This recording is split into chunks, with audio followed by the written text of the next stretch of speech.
আজকের বরকতময় জুমার দিনে অনন্ত অসীম প্রেমময় রব্বুল আলামিন আমাকে আপনাকে উপস্থিত হওয়ার তৌফিক দান করলেন। আমরা সবাই আল্লাহ পাকের আলিশান শাহী দরবারে অন্তরের অন্তঃস্থল থেকে প্রাণ খুলে প্রাণ ভরে কালিমাত শুকরিয়া জ্ঞাপন করছি। সবাই বলুন আলহামদুলিল্লাহ। মুহতারাম হাজিরিন, আমি আপনাদের সমীপে পবিত্র কোরআনুল কারীমের 23 পারায় অবস্থিত 37 নম্বর সূরাতুস সাফাত থেকে কয়েকটি আয়াতে কারিমা তিলাওয়াত করেছি। পবিত্র কোরবানি আমাদের একেবারে সন্নিকটে, একেবারে কাছাকাছি। আল্লাহ তৌফিক দান করলে রবিবার গিয়ে সোমবারে আমাদের ঈদুল আজহা। প্রতি বছর একবার কোরবানির মতো মহা এক উৎসব, এক আনন্দ, এক মহা ইবাদত আল্লাহ তাআলা আমাদেরকে করার, শরীক থাকার, আল্লাহ তাআলা এই ব্যাপারে আলোচনা শোনার তৌফিক দান করে থাকেন, করেছেন। সেই ধারাবাহিকতায় এবারও আল্লাহ তাআলা আমাদেরকে একেবারে কোরবানির কাছাকাছি সময় উপনীত করেছেন। আমরা সবাই বলি আবার আলহামদুলিল্লাহ। প্রতি বছর এই কোরবানি আমাদের মাঝে এসে থাকে। কোরবানির একটা দর্শন আছে, কোরবানির একটা দর্পণ আছে, কোরবানির একটা শিক্ষা আল্লাহ তাআলা আমাদের জন্য রেখে দিয়েছেন। প্রত্যেক বছর আসলে আমরা পশু ক্রয় করি। পশু ক্রয় করার পর ওটাকে কোরবানি করে গোশত খাই। এটা সিস্টেম, পদ্ধতি, যদিও এটা করি, কিন্তু কোরবানি দাতা যিনি হবেন ওনাকে শুধু সিস্টেম পদ্ধতি রক্ষা করলেই চলবে না। এই সিস্টেম পদ্ধতি আল্লাহ তাআলা যে আমাকে আপনাকে করার তৌফিক দান করেছেন, আমি যেন কোরবানি থেকে একটা শিক্ষা গ্রহণ করতে পারি। যারা কোরবানি দিচ্ছি না তাদের জন্যও শিক্ষা, যারা দিচ্ছি তাদের জন্যও শিক্ষা। নিছক একটা প্রাণী জবেহ করলাম, গোশত খেলাম, নিছক এটার নাম কোরবানি নয়। কোরবানি করছি, ইতিপূর্বে করেছি, আল্লাহ তৌফিক দান করলে এইবারও আমরা করব। কোরবানিটা কার জন্যে? আবার বলুন, কার জন্যে? আল্লাহ পাকের জন্য কোরবানি। এ কোরবানির ধারাবাহিক সিলসিলা সেই 4,500 বছর আগে ইব্রাহিম খলিলুল্লাহ, ইসমাইল জবিহুল্লাহ, বাবার নাম হলেন খলিল, সন্তানের নাম হলো জবিহ। বাবাকে বলা হয় খলিলুল্লাহ আর ইসমাইল জবিহুল্লাহ, আর আমাদের নবী মুহাম্মদুর রাসূলুল্লাহকে বলা হয় মুহাম্মদ হাবিবুল্লাহ। সুবহানাল্লাহ। মুহাম্মদুর রাসূলুল্লাহ হুয়া হাবিবুল্লাহ, ইব্রাহিম নবিয়ুল্লাহ হুয়া খলিলুল্লাহ, ইসমাইল নবিয়ুল্লাহ হুয়া জবিহুল্লাহ। ইসমাইলকে আল্লাহ পাকের জবেহকৃত বান্দা হিসেবেই নামকরণ করা হয়। জবিহুল্লাহর অর্থ কি? যেই বান্দাকে আল্লাহ তাআলাকে রাজি খুশি করার জন্যে জবেহ প্রান্তরে তার বাবা নিয়ে গিয়ে জবেহের পূর্ণ ইচ্ছা নিয়ে তিনি তার সন্তানের গলায় ছুরি চালিয়ে দিয়েছেন, এবং ইব্রাহিমের দিলে এই ব্যাপারে 100% কনফিডেন্স ছিল, আমি তাকে জবেহ করব। আর আল্লাহ তাআলার মানসা হলো, আমি তো ইব্রাহিমকে দিয়ে পরীক্ষা নিচ্ছি, ইব্রাহিম পরীক্ষায় জিতে যাক, ইসমাইলকে বাঁচিয়ে দিব, তদস্থলে জান্নাতের একটা দুম্বা আমি সেখানে রেখে দিব। সুবহানাল্লাহ। এটা পরম একটা শিক্ষা। কোরবান আমরা বলি আমি আপনার জন্য কোরবান, এর অর্থ হলো আপনার জন্য আমি উৎসর্গ। কেউ কারোর জন্য উৎসর্গ হওয়ার অর্থ হলো ওনার ভালোবাসা স্নেহের অতি কাছাকাছি চলে যাওয়া। কোনো ব্যক্তি আপনার অতি নিকটের, অতি কাছাকাছি, অতি আপন, এর অর্থ হলো সে আপনার জন্য কোরবান, আপনিও তার জন্য কোরবান। কোরবানিটা কুরুব থেকে আসছে, কারুবা ইয়াকরুবু, এর অর্থ হলো নৈকট্য হাসিল করা। সেখান থেকে কোরবানি, কোরবানির দ্বারা একজন বান্দা, একজন বান্দি আল্লাহ পাকের নৈকট্য হাসিল করে থাকে। সুবহানাল্লাহ। এই যে আমি আপনি কোরবানি দেই, আমাদের যে বিধান, এটার মূল মাকসাদ কি, মূল উদ্দেশ্যটা কি? উদ্দেশ্যটা হলো দিলের আন্তরিক ইখলাস, দিলের পরিশুদ্ধতা। আপনি যেই কাজ করছেন, যেই কথাই বলছেন, কথাটা বলাটা ইখলাসের সাথে হইতে হবে। কিসের সাথে? ইখলাসের সাথে। আন্তরিক বিশ্বাস।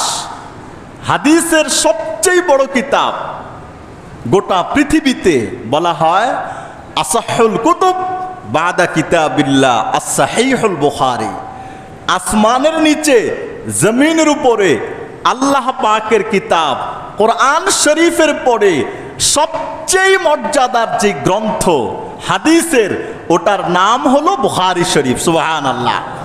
ওটার নাম বুখারী শরীফ। ইমাম বুখারী 6 লক্ষ হাদিস ইমাম বুখারীর মুখস্থ ছিল।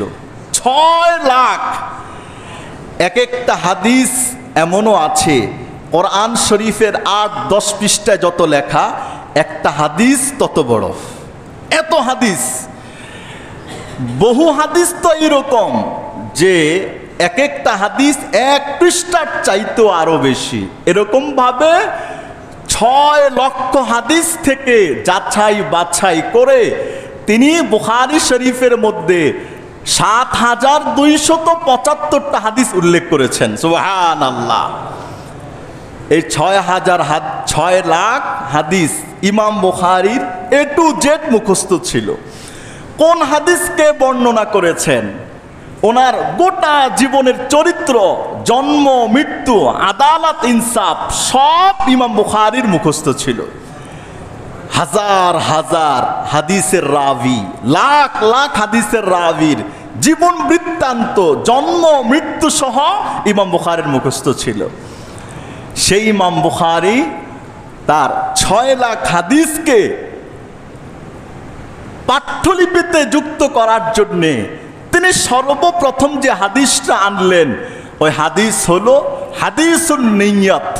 ইন্নামাল আমাল বিন্নিয়াত। সমস্ত কাজ এর পুরস্কার, এর আল্লাহ পাকের পক্ষ থেকে এর জন্যে আজর আজিম, আল্লাহ পাকের পক্ষ থেকে সওয়াব পাওয়ার জন্যে নিয়তকে পরিশুদ্ধ করতে হবে। কোনটাকে? নিয়তকে পরিশুদ্ধ করা। এটা প্রত্যেকের দরকার। আমরা যারা আছি, হার ইবাদতে, হার কাজে নিয়ত পরিশুদ্ধ করা। আমি করছি এটা আল্লাহর জন্যই। আমি করছি কার জন্য? আল্লাহর জন্যই করছি। কোনো কাজ যখন আপনি আল্লাহর জন্য করতে থাকবেন, আপনি চলে যাবেন, কিন্তু আল্লাহ তাআলা আপনার নামটা মানুষের জবানে ইজ্জত সম্মানের সাথে জিন্দা রাখবেন। সুবহানাল্লাহ। এই জন্যে আমাদের সব আমল ইবাদত আল্লাহ পাককে রাজি এবং খুশি করার জন্যে, এটা তো অবশ্যই, কিন্তু বিশেষভাবে কোরবানিটাকে এই শব্দে, এই বাক্যে আনা হয়েছে কেন? কোরবানির মধ্যে রয়েছে মহান রব্বুল আলামিনের পক্ষ থেকে মহানুভব শিক্ষা। আল্লাহ তাআলা কোরআনুল কারীমের সূরাতুস সাফফাত, সূরাতুস সাফফাতের মধ্যে ইব্রাহিম আলাইহিস সালাতু ওয়াস সালাম, ওনার যখন 120 বছর, মতান্তরে মুফাসসিরিন কেরামদের কিছুটা বয়স নিয়ে বয়স আগ পিছের একটু মত পার্থক্য আছে। ওনার বয়স যখন 120, ওনার বিবির বয়স যখন 99 বছর। আচ্ছা, এই রকম একটা বয়সে মানুষ ছেলে সন্তানের আশা করতে পারে কি পারে না? বয়স কোথায় 120, কোথায় স্ত্রীর বয়স হয়ে গেছে 99। হযরত ইব্রাহিম আলাইহিস সালাতু ওয়াস সালাম চিন্তা করলেন, আয় আল্লাহ, আমি তো আস্তে আস্তে একদিন কবর জগতের বাসিন্দা হয়ে যাব, কিন্তু আমি এই ভূপৃষ্ঠে ভূখণ্ডে আপনার তাওহীদের কথাগুলো যে বলে বেরিয়েছি, এই একটা ধারা আমার বংশের থেকে এটা অব্যাহত থাকুক, এটা আমি চাই। আল্লাহ তাআলার কাছে ইব্রাহিম আলাইহিস সালাতু ওয়াস সালাম কান্নাকাটি করলেন, মুনাজাত করলেন, প্রার্থনা করলেন। নবীদের কোনো দোয়া আল্লাহ তাআলা কি করেন না? ফিরিয়ে দেন না। দোয়া করতে করতে একবার আল্লাহ পাকের পক্ষে তিনি এমন এক দোয়া করলেন, আল্লাহ তাআলা ওনার দোয়ার বাক্যটা কোরআনুল কারীমের আয়াত হিসেবে স্বর্ণাক্ষরে তুলে ধরেছেন। ইব্রাহিম বলেছিলেন, রব্বি হাবলি মিনাস সালিহিন, আল্লাহ আমাকে আপনি একজন নেককার সন্তান নসিব করেন। সুবহানাল্লাহ, নেককার সন্তান। রব্বি, হে আমার প্রভু, হাবলি, আপনি আমাকে দান করুন, মিনাস সালিহিন, সৎ কর্মপরায়ণদের মধ্য থেকে একজন সন্তান আমাকে নসিব করেন। ইব্রাহিম আলাইহিস সালাতু ওয়াস সালামের এই বক্তব্যে আমার আপনার জন্য রয়েছে মহান শিক্ষা। কি শিক্ষা? সন্তান আল্লাহর কাছে চাইতে হবে নেককার, সন্তান নেককার চাইতে হবে। যাদের সন্তান নেই, আল্লাহর কাছে চাইবেন, আল্লাহ আপনি আমাকে নেককার সন্তান দেন। যাদের সন্তান আছে, আল্লাহর কাছে আপনি মৃত্যুর আগ পর্যন্ত দোয়া করবেন, আল্লাহ আমার সন্তানদেরকে নেককার বানিয়ে দেন।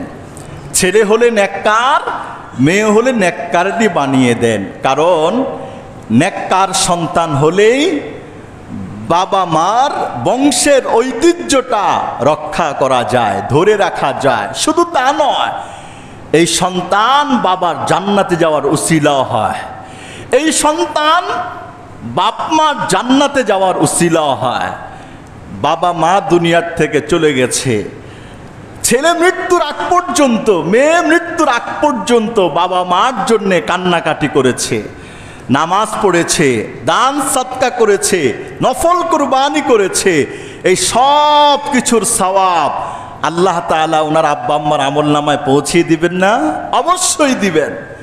আল্লাহ রাসূল সাল্লাল্লাহু আলাইহি সাল্লাম হাদিস শরীফে বলেছেন, বুখারীর হাদিস, আবু হুরায়রার বর্ণনা, ইযা মাতাল ইনসান, একজন মানুষ যখন মৃত্যুবরণ করে কবর জগতের বাসিন্দা হয়ে যায়, ইনকাতা আনহু আমালুহু, দুনিয়াতে বেঁচে থাকা অবস্থায় উনি দান করেছেন, সওয়াব পেয়েছেন, সাদকা করেছেন, সওয়াব পেয়েছেন, রোজা রেখেছেন, সওয়াব পেয়েছেন, নামাজ পড়েছেন, সওয়াব পেয়েছেন, জিকির করেছেন, সওয়াব পেয়েছেন, তিলাওয়াত করেছেন, সওয়াব পেয়েছেন, মানুষের সেবা করেছেন, সওয়াব পেয়েছেন।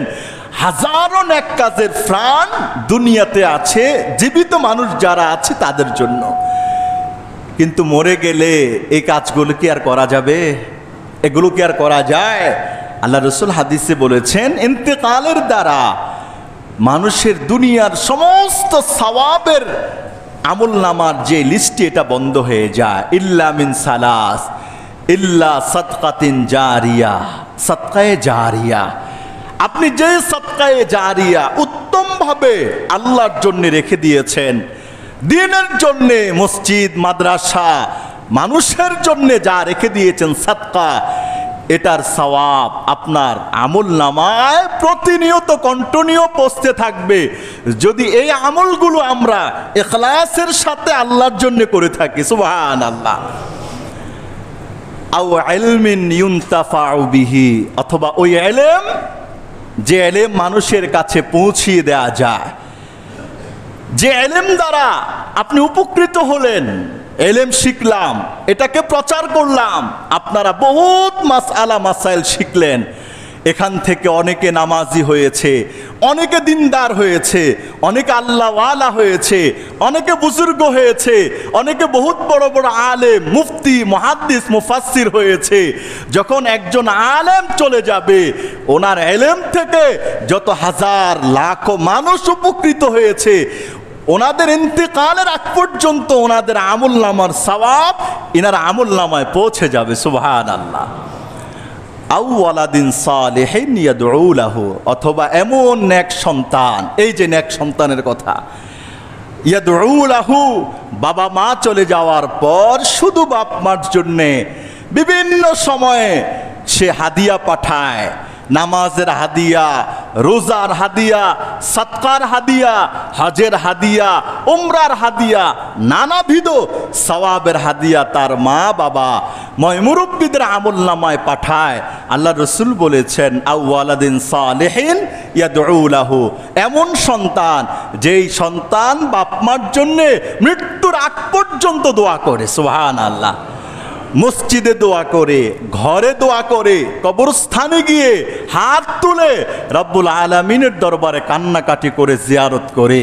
যতদিন সন্তান তার প্রিয় মানুষগুলোর জন্য জিয়ারত করে যাবে, আল্লাহ তাআলা তার সব আমলের সওয়াব বাপমার আমলনামায় দিয়ে দেবেন। আর যিনি আমল করলেন তার আমলের বিন্দু পরিমাণ সওয়াব আল্লাহ তাআলা কমাবেন না। আপনি যা আমল করলাম সব তো পাঠিয়ে দিলাম মায়ের আমলনামায়, তাহলে আমার কি রইল? আল্লাহ রসুল সাল্লাল্লাহু আলাইহি সাল্লাম বলেছেন, না, আমলকারী পূর্ণ সওয়াব পাবে। আর আল্লাহ তাআলা আমলকারীর পূর্ণ সওয়াবটাকে বাড়িয়ে ওই সওয়াবটা পূর্ণভাবে তার বাপমার আমলনামা আল্লাহ দিয়ে দিবেন। অথবা সে যার জন্যে সওয়াব পাঠায় তার আমলনামা এটা চলে যাবে। আমরা সারা দিন জিকির ফিকির করলাম, জিকির ফিকির করার পর সন্ধ্যাবেলায় হাত তুলে আল্লাহর দরবারে মুনাজাত করে বললাম, আল্লাহ এই সওয়াবগুলো আমাদের প্রাণের কলিজার টুকরা মুহাম্মদুর রাসূলুল্লাহ সাল্লাল্লাহু আলাইহি ওয়াসাল্লামের রওজা ধারে পৌঁছিয়ে দেন। আল্লাহ তাআলার পক্ষ থেকে নির্ধারিত ফেরেশতা এই হাদিয়া সারা দিনের রাসূল করিমের রওজা ধারে পৌঁছিয়ে দেয়। সুবহানাল্লাহ। এজন্য ভাই, কুরবানি যাদের সামর্থ্য নেয়, আল্লাহ তাআলা সামর্থ্যবান হওয়ার এবং পরবর্তীতে কোরবানি দেওয়ার তৌফিক দান করুক। কিন্তু যাদের সামর্থ্য আছে তাদের নজরানা এইভাবে পেশ করা চাই যে আমার কোরবানি হবে কার জন্যে? আল্লাহ তাআলার জন্যে। ইন্না সালাতি ওয়া নুসুকি ওয়া মাহইয়ায়া ওয়া মামাতি লিল্লাহি রাব্বিল আলামিন, নিশ্চয় আমার কোরবানি, আমার জীবন, আমার মরণ সব কার জন্যে? আল্লাহ তাআলার জন্যে। এই জন্য শুধুমাত্র নিছক একটা পশু কোরবানি করলাম আর গোশত খেলাম না। আপনি পূর্বের যুগের নবীদের ইতিহাস সেখানে পর্যবেক্ষণ করুন। পূর্বের যুগে নবীদের ইতিহাস তো এমন, নবীদের জামানায় কোরবানি ছিল, কিন্তু ওই কোরবানি কবুল হয়েছে কি হয় নাই এটা বোঝার জন্যে আল্লাহ তাআলার পক্ষ থেকে আসমান থেকে আগুন আসতো। আগুন এসে যদি ওটাকে জ্বালিয়ে পুড়িয়ে ছাই করে দিত, তাহলে বোঝা যেত যে আল্লাহ তাআলা তোমার কোরবানিটা কবুল করেছে। যারটা পোড়া দিত না, বোঝা যেত তার কোরবানি কবুল হয় নাই। কেন? তার দিলে ইখলাস নাই, আর এর দিলে ইখলাস আছে। আচ্ছা, বর্তমান সময়েও যদি আল্লাহ তাআলা ওই ধারাটা রাখতেন, যার ইখলাস আছে ছুরি চালাইলেই গলা কেটে যাবে, যার ইখলাস নাই যত ধারালো ছুরি হোক না কেন গলা কাটবে না। আল্লাহ এটা পারতেন না করতে? আচ্ছা, এটা করলে কি হতো? এটা করলে এটা পরিষ্কার হতো যে কে আল্লাহকে খুশি করার জন্যই কোরবানি দিচ্ছে আর কে লোক দেখানোর জন্যই কোরবানি দিচ্ছে, এটা বোঝা সহজ হতো, তাই না? কিন্তু আল্লাহ তাআলা না, উম্মতে মুহাম্মদীকে আল্লাহ তাআলা বেইজ্জতি করবেন না। আল্লাহ তাআলার রাসূল সাল্লাল্লাহু আলাইহি সাল্লাম আল্লাহর কাছে ফরিয়াদ করেছে, আল্লাহ অন্যান্য উম্মতদেরকে আপনি যা দিয়েছেন আযাব, গজব, বেইজ্জতি, জিল্লতি, আমার উম্মতকে আপনি এটা থেকে হেফাজত করেন। তার মধ্যে একটা কি? একটা হলো যে আমার উম্মত গুনাহ করলে সাথে সাথে পাকড়াও করবেন না। আমার উম্মতকে কার দিলে এখলাস আছে এখলাস নাই এটা বুঝার সিস্টেম আগের নবীর উম্মতের মতো আপনি রাইখেন না। আমি নবী লজ্জা পাই, আমি নবী এটা শরম পাই। আয় আল্লাহ, আমার উম্মতের যখন বিচার হবে হাসরের ময়দানে অন্যান্য নবীর উম্মতের মাঝে আমার নবীর উম্মতের মাঝে পর্দা ঢেলে দিবেন সুবহানাল্লাহ। আমার নবীর ইজ্জতের দিকে লক্ষ্য করে আল্লাহ তাআলা নবীকে নবীর উসিলায় বহু ধরনের পারিপার্শ্বিক আযাব গজব মুসিবত বিপদ থেকে আল্লাহ আমাদেরকে হেফাজত করেছেন। অন্যান্য নবীর উম্মতরা কোরবানি দিলে আগুন যেটা জ্বালিয়ে পুড়িয়ে ছারখার ভস্ম করে দিত, ওখান থেকে কি কিছু খাওয়া যাইতো? ধরেন গমের এক বিশাল আটি একটা চূড়ার মধ্যে রেখে আসতো, নির্ধারিত সময় হইলে আল্লাহর পক্ষ থেকে আগুন এসে ওটাকে পুড়িয়ে ছারখার করে দিত। আচ্ছা, আগের নবীর উম্মতের কোরবানিকৃত বস্তু থেকে কোনো কিছুই খাওয়া হারাম ছিল। আর মুহাম্মদুর রাসূলুল্লাহ সাল্লাল্লাহু আলাইহি ওয়াসাল্লামের উসিলায় বরকতে আল্লাহ তাআলা কোরবানিকৃত পশুর যা আছে সব কিছু থেকে উপকৃত হওয়ার সুযোগ আল্লাহ আমাকে আপনাকে নসিব করে দিয়েছেন। আপনি এটা কি মনে করলেন আল্লাহ আমাকে এত সওয়াব দিবে? প্রত্যেকটা চুলে চুলে সওয়াব, প্রত্যেকটা হাড্ডি হাড্ডি সওয়াব, প্রত্যেকটা পশমে পশমে সওয়াব। আপনি টাকা দিচ্ছেন ৮০,০০০, ১ লাখ, ২ লাখ, ৩ লাখ, আপনি টাকা আর পশম গণেন, দেখেন পশম টাকার চাইতে বহু বহু গুণে বেশি। কথা বলে না? পশম টাকার চাইতে বহু বহু গুণে বেশি। ১ টাকা দিয়েও তো এখন চকলেট পাওয়া যায় না। এক সময় মুরব্বীরা ১০ আনা দিয়েও চকলেট খাইছে। কথা হয় না?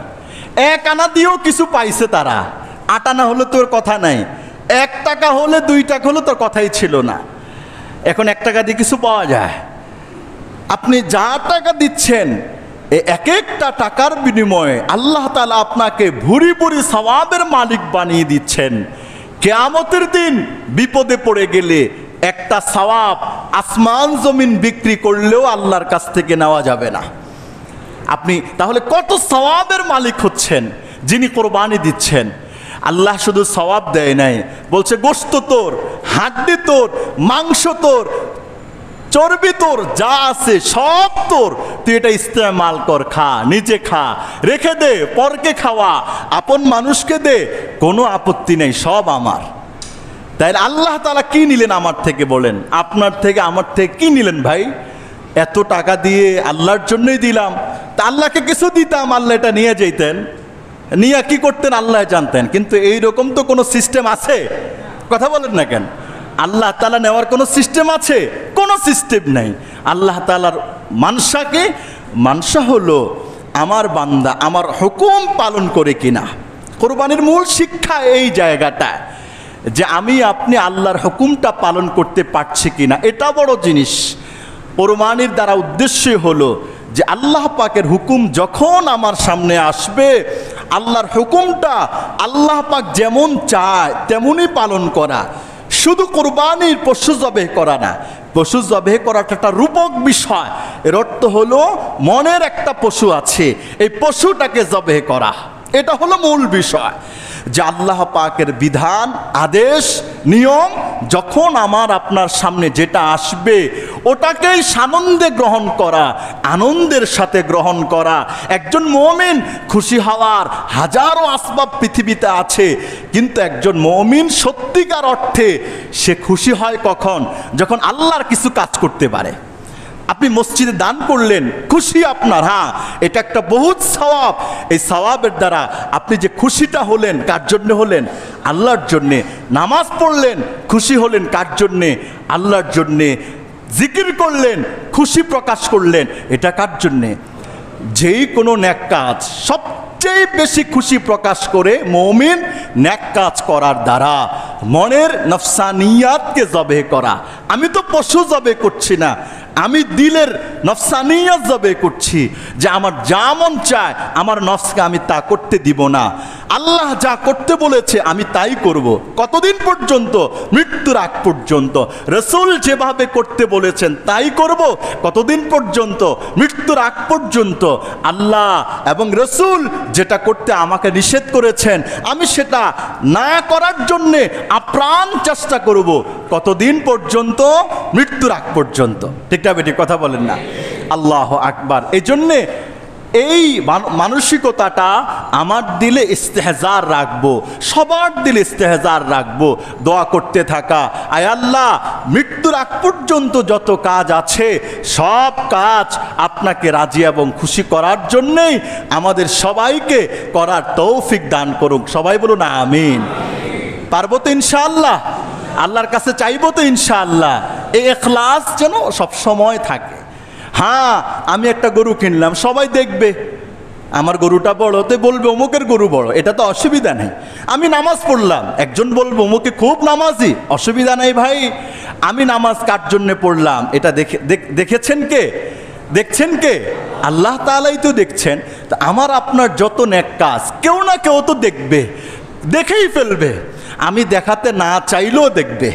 কিন্তু আমার আপনার মানসিকতা এইটাই থাকতে হবে, কে দেখুক আর কেউ না দেখুক, কে কি বলল আর কে কি না বলল সেটা দেখার বিষয় না। আমার আল্লাহ তো দেখছে, এই কাজটা আমি কেন করছি এটাই যথেষ্ট। আর কিছু লাগবে? আল্লাহর কাছে আমার আপনার ইবাদত কবুল হওয়ার জন্য কি আর কিছু লাগবে? আর কিছুই লাগবে না, আর কিছুই প্রয়োজন নাই। এজন্য এটা ইস্তেহজার রাখবো ইনশাআল্লাহ। আল্লাহ আমাদেরকে মৃত্যুর আগ পর্যন্ত ইখলাসের সাথে সমস্ত ইবাদত করার তৌফিক দান করুক।